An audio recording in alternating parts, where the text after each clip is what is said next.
So, like I said, I looked at all three press conferences, and this is a focus on the Barjagdio's regular Thursday's press conference, the question and answer segment. Um, the realest thing coming out of Guyana, the Guyanese critic, he also got into the act. He also was querying the vice president about the Dr. Asha Kissoon situation. The vice president is saying that the opposition parties, they are using this Asha Kissoon situation to unseat the Gecom chairperson, Tata Singh. That's what the vice president is saying. The critic queried from the vice president about his thoughts in terms of what he thinks. And I think the vice president is saying that there's a matter not for the parliamentary, not for the political parties, but it's a matter for GCOM as well as for the parliamentary office. That is what I gather from the vice president. The vice president also fired back at the coalition, saying that they squatted for 5 months during the last elections, and a lot of the so-called civil society bodies, they said nothing, and the same civil society bodies now coming out now to call for the removal of the GCOM chairperson, and he's saying that they kept quiet during the 5-month fiasco with the coalition government. There's also looking at I could remember I was in Guyana then, the Vote Like a Boss campaign. I remember a lot of young people in my area voted, and a lot of them would not have come out to vote in that massive number that they voted in 2015. I could remember asking some people in my neighborhood, I said, did you go and vote? They said, yes, Mr. Green, yes. We voted since whatever time or whatever, but very early. So from listening to the vice president, it seems as though it has felt that this Vote Like a Boss campaign was funded. I don't want to say it, allegedly European funding, and the government is going to be looking up to see if there are going to be similar slogans and campaigns with external funding. And if the government sees that there's external funding for slogans, the government intends to object, especially if it's coming from European countries. So let's see what's going to be happening there. But this is a question that was directed to the VP by the realest thing coming out of Guyana, the Guyanese critic. It's taken a serious view, Dr. Jagdio. Have your party or Mr. Shearer expressed concerns to the Europeans? She has. Okay. She has expressed, with my full support, as General Secretary of the party. Dr. Jagdio, recently there has been attempts to bring disrepute, not to say it hasn't happened in the past, to GCOM's chairman. No such attempts suggesting that Asha Kissoon from TNM is sitting illegally in Parliament, which is obviously not so. But no such attempts and the zest to create that atmosphere was not when 30-odd members of Parliament sat in Parliament for 5 months. And actually 2 years, 5 months. Nobody spoke about that. Nobody reached out to GCOM to ask them what was going on. You know, they weren't so vocal. Your take on that and the Asha Kissoon. Exactly. Now this is a good point. I even forgot about it. Sometimes we don't even raise this issue.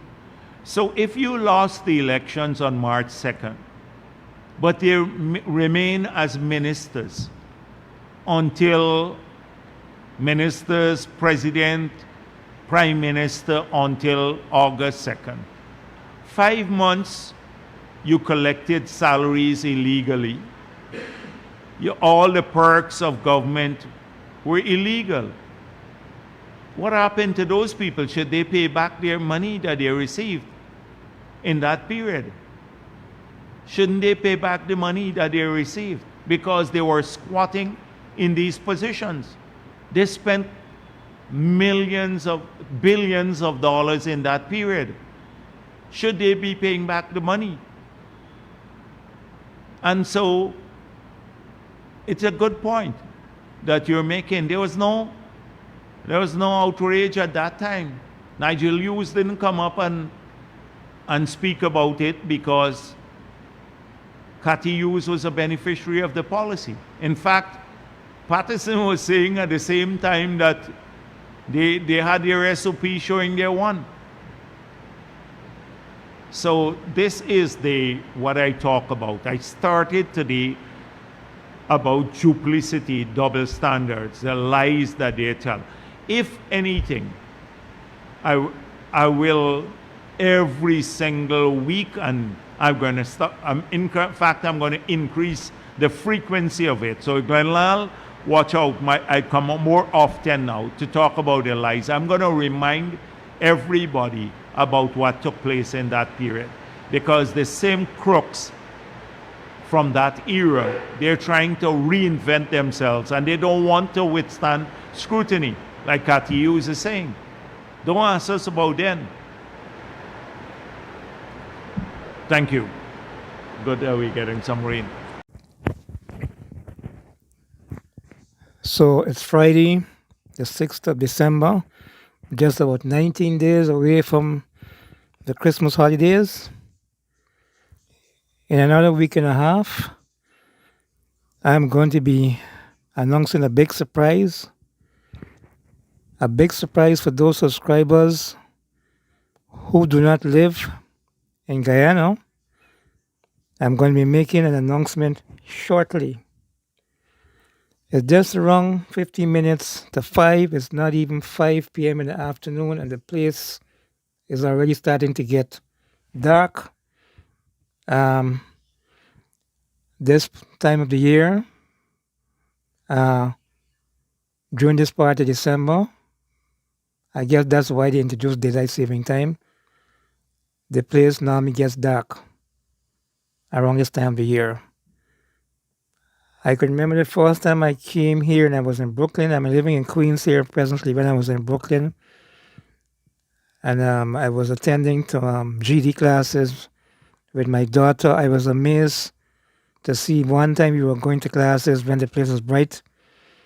And when we were going to classes 6 p.m., it was virtually night. Anyhow, don't let me bore you with those details. So about 4 days ago, the PNC executive member, the Honorable GANESH MAHIPAUL, called for the government to ensure a seat at the table of the National Tender Board for our opposition member.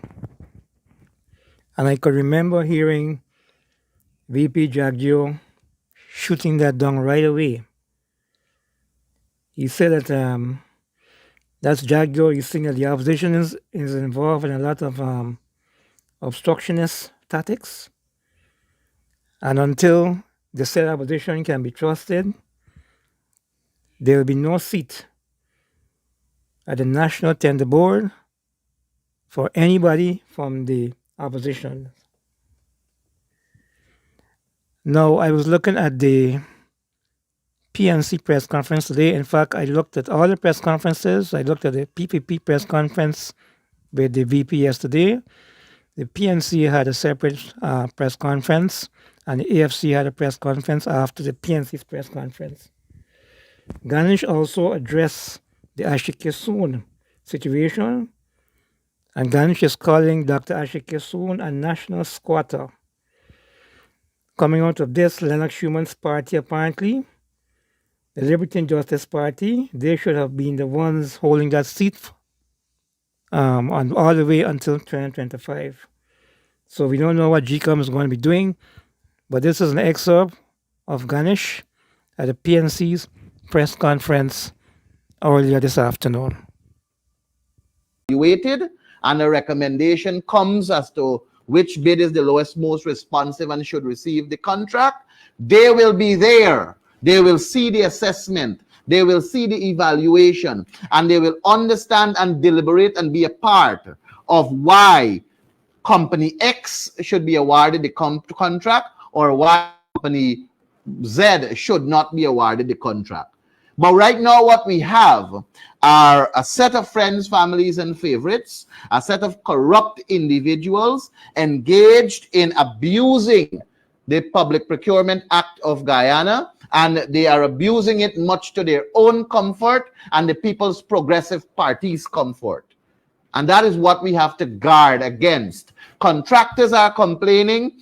Residents are complaining about substandard work. We are seeing a lot of delays in completion of works. We are seeing friends, families, and favorites being awarded huge sums of contracts to do work. And we're recognizing that they have an inability of ensuring that they have the capacity to get it done. And further, we are seeing that they are being protected. Don't bother with that 5:30 meeting that happened, which was a big sham. Up to now, you can't see anybody being held accountable. Up to now, you can't see Minister Sonia Parag or Anand Prasad being held accountable for lying to the president and saying only one project they have under their ministry that is 4 months and more delayed. Nobody is being held accountable. It was a big sham. And that is what the People's Progressive Party do. They engage in optic politics to distract the nation from the real issues. When you see Irfan holding a baby and hugging up and so on and walking in his short pants, cooking and doing all kinds of things, optic politics to distract from the real issues that are causing our people not to enjoy the good life that they so deserve. Thank you. Mr. Sherrell? Yes, good morning. Then Sherrell Demararians. To Mr. MAHIPAUL, can you say what does your party envisage as a solution to the Asha Kissoon seat matter? And secondly, to the treasurer of the party, in the context of transparency, does your party membership know that your property, such as your land at Congress Place, is vested in a company called MIQUA?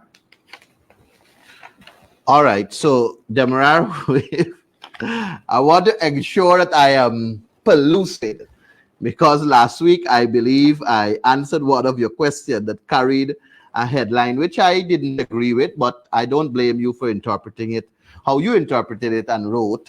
But I want to say that with this matter, I want to be very pellucid. First of all, I think it is well established that Asha Kissoon is a national squatter, because we have recognized that I'm going to deal with it from two fronts. First, even if we want to accept that gentleman's agreement that ANOG, was it LJP and TNM went into, the decent thing as a politician, the decent thing as a human, the decent thing one would have expected is to honor that gentleman's agreement, which Schuman did, because after he served his period, he vacated, and it was up to ANOG. I am guided from the public information that ANOG yielded to Asha's request, because she would have had the smallest term to serve, and they would have come afterwards. So from that perspective, the human decent thing to do would have been to vacate the seat after you served your time. That's the amount of votes you got, and that's how they had a little arrangement in place. So she's a national squatter from that angle. But then she's also a national squatter from the angle of what was guided by the legal officer of Gecom, because he said that clear interpretation based on his advice is that the seat really belongs to LJP, and because they got the most, the largest number of votes. So from that angle also, she's a national squatter. And I don't think that it is one where, you see, we as national leaders cannot put a blind eye to illegalities. From both fronts, I think Asha is illegally there in the National Assembly, and it would be of her own interest to save whatever sanity she may have remaining, to do the decent thing and vacate the seat. Gecom can revoke, if they have recognized that they erred, they can revoke the certificate that is given to elected members of parliament. When I became an elected member of parliament, I have a certificate that came from the Guyana Elections Commission, dated the 20th of August, 2020. Gecom had to have also issued such a certificate to Asha Kissoon. If they recognize that they erred, they can revoke that certificate. And by revocation of that certificate, it means that she is not eligible to sit there. The speaker will then have to declare her seat vacant. And we must correct these things. It is an issue that has garnered sufficient attention, and even if it didn't, the fact is we must not condone with illegalities. And it is something that ought to be fixed. It is something that requires the attention of the Guyana Elections Commission to act, and it also requires the Speaker of the National Assembly to act. And we are hoping that they do act within the best interest of what is correct, what is legal, and what is in keeping with the Constitution and laws of this country. I trust I was very pellucid there, Dennis.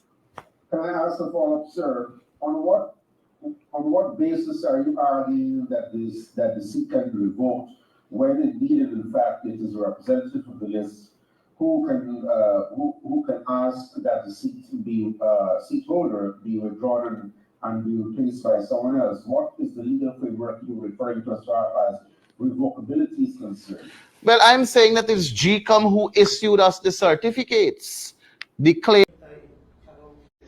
and all of that. How is the commission addressing this, and how is the commission being guided by the law and what it says about the treatment of join the parties? How are you being guided, and why have you been acting much on it? You mean the last election? Yeah, the last election, the join the. Kurt, you well, I don't know what you are referring to in terms of the treatment or how you treat with Well, you them. have But an exchange of letters from who is the actual. I can say this much. The Representation of the People Act addresses this issue. It says how joint the parties are to be treated with. It says how seats are to be allocated to join the lists. And it says how seats are then to be further allocated among the parties that form the joiner. Can you explain that to us, if you can, in terms of who gets the seat, as in this situation that we have now? Okay, so according to Section 97, we're a combination of lists. That's what it's called. Where they are awarded seats. Those seats are awarded as if they're one list. But then Section 97(5) says that seats must be further allocated among those parties in the same way, using a different electoral quota. And the different electoral quota is the number of votes that they got. Now, obviously no individual party would have gotten all of those votes. So then it goes to which party has the highest number of votes. And the seats are allocated in that way. So if it's one seat, the party with the most votes gets that seat. For the duration of the... For the entire period, yes.